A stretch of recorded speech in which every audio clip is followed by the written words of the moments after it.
Hi, welcome to Politics with Gen Z. My name is Quintarius, and this is Politics with Gen Z. I had to take a break from making the videos because I was getting exhausted from constantly every week coming back and talking about, oh, President Trump said the election was rigged. Oh, President Trump said this. Oh, President Trump. That is mentally exhausting because everything he was saying was false. It was false. But one good thing that happened while I was gone was Jon Ossoff and Raphael Warnock won their Georgia Senate runoffs, which was pretty good for me because of the fact of I put time into that. I put money into that. I really wanted those guys to win. And I kind of knew the messaging in Georgia, it wasn't going to work. Especially with Kelly Loeffler and Raphael Warnock. She's attacking the black pastor of Martin Luther King Jr. Church.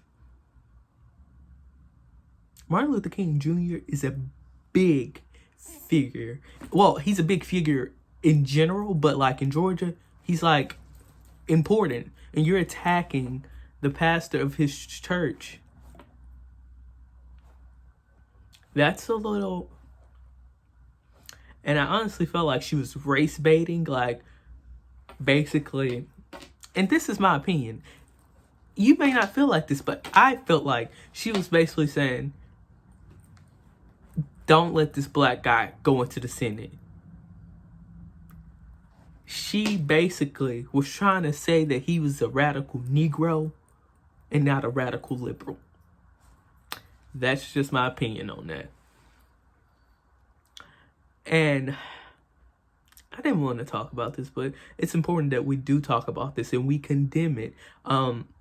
January 6th, the Capitol was attacked. Not by people from Pakistani, like people would like to say, Iraq, or these Muslim countries, as Fox News or somebody wants you to think that we would be attacked by. No, we were attacked by American people, white supremacists that stay in America. After this attack, some Republicans got kahunas and said Donald Trump is lying to you. It's a little too late. You're 2 months too late. I appreciate that y'all finally saying that he lied. It's just a couple of them that's saying he lied. Not like 140 said he lied. No, that's not. It's like 5 or 10 of them finally saying that he lied. Whoop-de-doo. They're not getting praise from me for telling the truth when they were supposed to be telling the truth in the first place. So, they attacked the Capitol and came close to attacking Congress members, Senate members. This was the day that they were supposed to certify the election. So my question is this. What do we do with those people? I mean, not those people that actually attacked the Capitol, because they should be arrested immediately because that's a terroristic act, a domestic terrorism act, actually. But what should we do with the people that still believes the election was stolen? I'm going to give you my take on what we should do. What we should do is, all those Republicans that played messaging for almost this whole election cycle, this is the only messaging I heard. The Democrats are going to steal your country. They're going to ruin your country. The Democrats are going to be the end of the world almost. The Democrats are defunding the police. They're going to kill your kids. The Democrats, this. If you guys can put money into all that rhetoric, you guys can also put money into rhetoric and telling the truth and saying the election was not stolen. It's not that hard. Tell the truth and shame the devil. Tell the truth and shame the devil. I think it's very important that the Republican Party, if they want to survive, say that they were lying. And speaking about the Republican Party, some Congress members believe that people in the Republican Party helped these people attack the Capitol.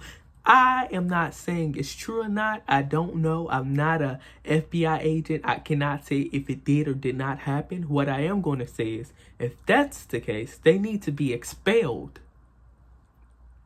But as far as right now, they are innocent until they're proven guilty.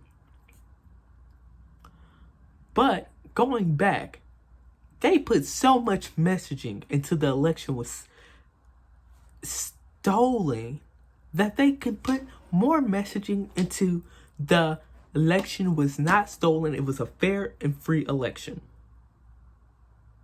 That's pretty simple. That's pretty easy to do.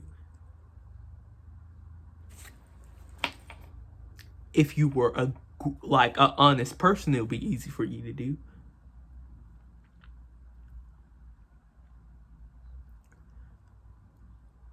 It's like, come on. And after all this happened, President Trump was impeached again because he incited this whole situation. And there's a debate over how the people at the Capitol was treated and how the Black Lives Matter protesters were treated. I can give you an eyewitness account on how Black Lives Matter protesters were treated because I was one. I can tell you this. The amount of rubber bullets that was shot towards us was ridiculous. Got tear gas, ridiculous. It was just so much happening, and we weren't doing anything. Some Republicans now are trying to say, well, all of them weren't breaking into the Capitol. All of us weren't burning buildings down. But y'all still called us rioters and looters for almost this whole election cycle just to make Democrats look bad. So now we're calling all of those people that are there terrorists, and now it's an issue.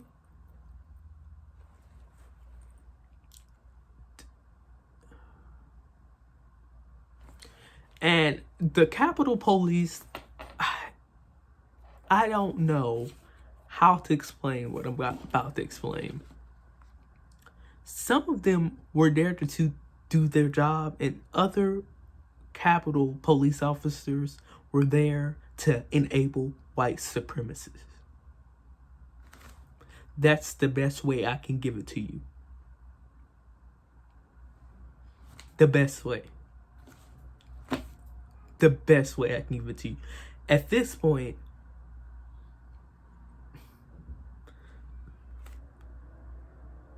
they need to say Donald Trump was lying.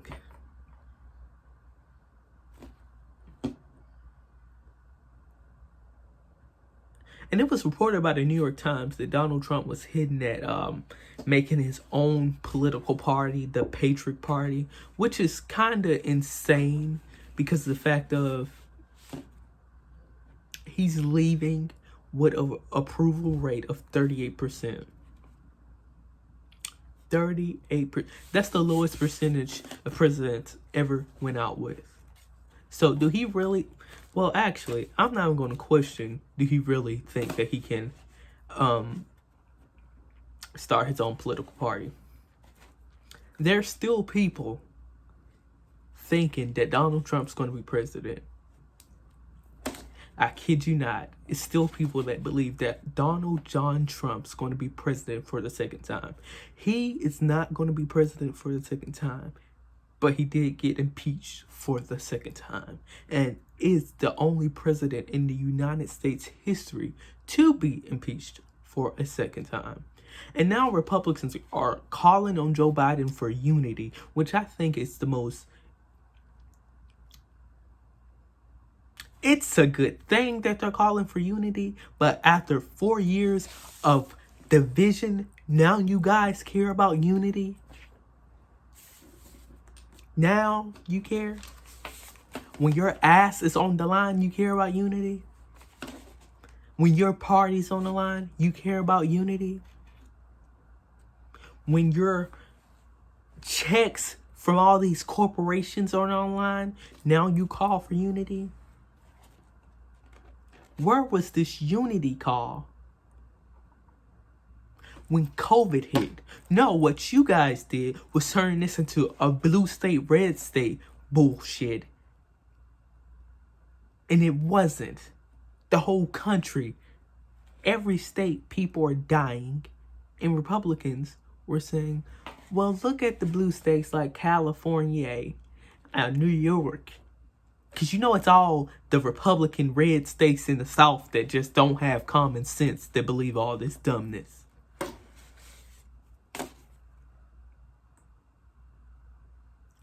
It's ridiculous. And I want to go back on the terrorist attack, because that's what it was, a terrorist attack on the Capitol. When it happened, you can ask anybody that was around me. I said, those are not regular people. That's regular working people. Those are middle class people that's almost in the top percent. Because regular class people that work everyday jobs can't take off to go attack their capital. And guess what? When they start arresting people, CEOs, a judge's son, military veterans, these are not regular American living off paycheck to paycheck. These are supposed to be educated people. So that makes me think, because they were walking around the Capitol with freaking Confederate flags out of all things in the Capitol. This is not even about Joe Biden. White America is scared that, I guess, black folks or brown folks are going to take over this country. We don't want to take over your country. We want to share your country.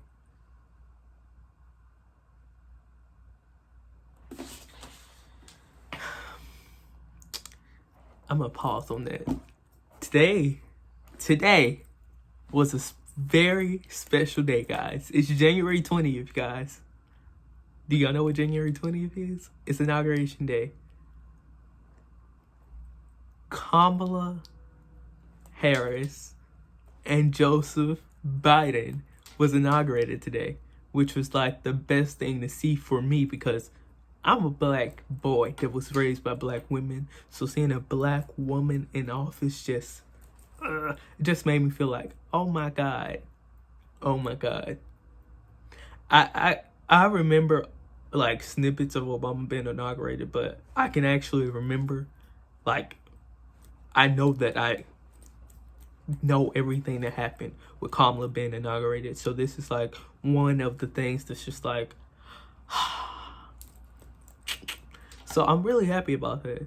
I mean, people have their opinions about her, but at the end of the day, she's a black woman and a South Asian woman. So if you are a person of color, where you're Hispanic, white, well, yeah, you can be white too, black, brown, Indian, whatever you are, you should be happy that women are walking into spaces that they weren't even thinking about walking in like 50 years ago. Now they're walking into those buildings and they're making sure that they letting the guys know that they can have a seat at the table too. And I'm also happy that Uncle Joe is finally inaugurated. Like, I don't know, when Joe Biden, like in 2016, as much as I love Hillary Clinton, I was just like, I think Joe Biden should run for president. He might win. Because I in my head, mind you, I knew Hillary was going to win, but she didn't. But in my head, I knew she was going to win. But I said, if she don't win, Joe Biden can win. And guess what? He ended up running and winning. That's just like, and this is like my first time voting. So this was like a very important moment for me to witness, because I was just like, I vote, count my vote. vote count. My vote counts. Oh my goodness, this was a special day. Real special day. Kamala was the first woman as vice president. Joe Biden's the oldest man in office. I don't know if that's something he wants to celebrate, but that's an accomplishment too. Hey, you're the oldest president. Like, yeah, so it's a special day. Yeah, that just made my day today. I got dressed and everything just to watch the inauguration. I just want to say this. Now that they inaugurated, it's time to hold them accountable for what they promised. As much as I love Joe Biden and Kamala, I still have to hold them accountable. It doesn't change the fact that I like them as candidates. I still have to hold them accountable on what they promised the American people they were going to do. So I can check one thing off the list. Joe Biden rejoined the Paris Climate Agreement. Check. He put a mask mandate on all federal buildings and federal lands. Check. He actually got sworn in. Check, check, check. All right. Thank you guys so much for tuning in. I really appreciate it. I shouldn't take any more breaks after this.